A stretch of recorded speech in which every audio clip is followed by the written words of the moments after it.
आज्ञा चक्र 7 मानव चक्रों में से छठा चक्र होता है और 3 आध्यात्मिक चक्रों में से दूसरा चक्र होता है। यह हमारी छठी इंद्रिय से जुड़ा होता है और यह हमारे सूक्ष्म शरीर में पाया जाता है। आज्ञा चक्र हमारी बाहों के मध्य में या आईब्रोज के मध्य में 4 इंच पीछे या अंदर की तरफ पाया जाता है, जहाँ हम तिलक लगाते हैं। आज्ञा चक्र को ही आत्मा का निवास स्थान माना जाता है। ऐसा कहा जाता है कि आज्ञा चक्र के आसपास ही हमारी आत्मा उपस्थित होती है और इसीलिए हम आज्ञा चक्र के स्थान पर तिलक लगाते हैं।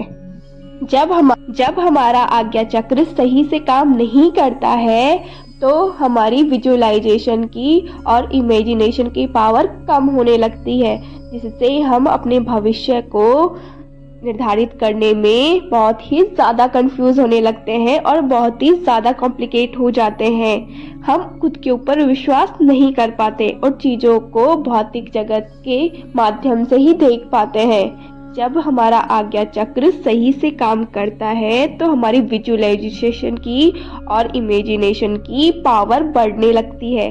हम खुद पर विश्वास करने लगते हैं और हमें एक अंतर्ज्ञान हो जाता है कि हमें चीज़ों को किस तरह मैनेज करना है। चीज़ें हमें लंबे समय तक याद रहने लगती है। ऐसा भी कहा जाता है ना कि आज्ञा चक्र स्पिरिचुअलिटी या आध्यात्मिकता वाला चक्र होता है और इसके जागृत होते ही हमारी शुरुआत होती है भगवान शिव से मिलने की। इसके अधिष्ठाता देवता भगवान शिव को ही माना जाता है। आज्ञा चक्र का प्रतीक 2 पंखुड़ियों वाला एक कमल का फूल होता है। ये 2 पंखुड़ियां हमारे अहंकार को खत्म करने का प्रतिनिधित्व करती है, जबकि कमल का फूल हमारी पसंद और नापसंद को, इस भौतिक जगत से हमारे अट्रैक्शंस को खत्म करने का प्रतीक है। आज्ञा चक्र का रंग इंडिगो यानी नीला होता है, जो हमें अंतर्ज्ञान, अंतर्दृष्टि और विजुअलाइजेशन की क्षमता प्रोवाइड करता है। इंडिगो नीले रंग की एक गहरी छाया होती है जो पृथ्वी के वायुमंडल के ऊपर दिखाई देती है। यह रंग हमें भौतिक जगत से परे हटने का प्रतीक होता है।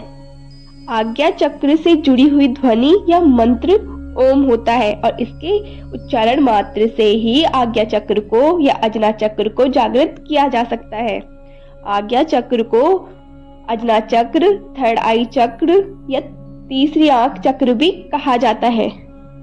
वैसे तो आज्ञा चक्र का कोई भी तत्व नहीं होता या इसे अव्यक्त कहा जाता है, जिसका वर्णन नहीं किया जा सकता, लेकिन कुछ लोग ऐसा मानते हैं कि इसका तत्व प्रकाश होता है और प्रकाश स्पष्टता, समझ और आध्यात्मिक अंतर्दृष्टि का प्रतिनिधित्व करता है।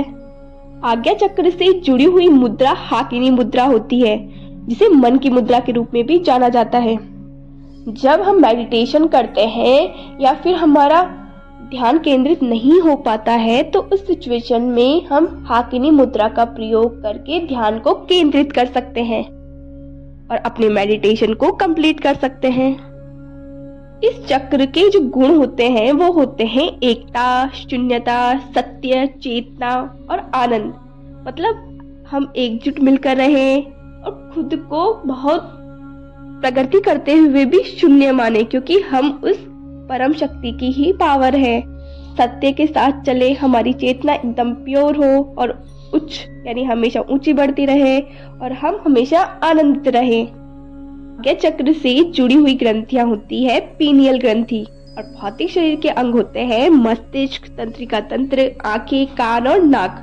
अगर हमारा आज्ञा चक्र सही से काम नहीं कर रहा है तो इससे हमें brain tumour, brain haemorrhage, stroke, neurological disturbance, blindness जैसी प्रॉब्लम्स हो सकती है और मेंटल इश्यूज में हमारी विजुअलाइजेशन की पावर कम हो सकती है। हम डिसीजन मेकिंग में कमजोर हो सकते हैं, हमारी स्पिरिचुअल पावर कम हो सकती है, एक्सेट्रा एक्सेट्रा। आई होप इस वीडियो से आपको आज्ञा चक्र के बारे में काफी इंफॉर्मेशन मिली होगी। बट अगर फिर भी आपको कोई डाउट है तो आप कमेंट बॉक्स में कमेंट कर सकते हैं। Thank you very much watching this video.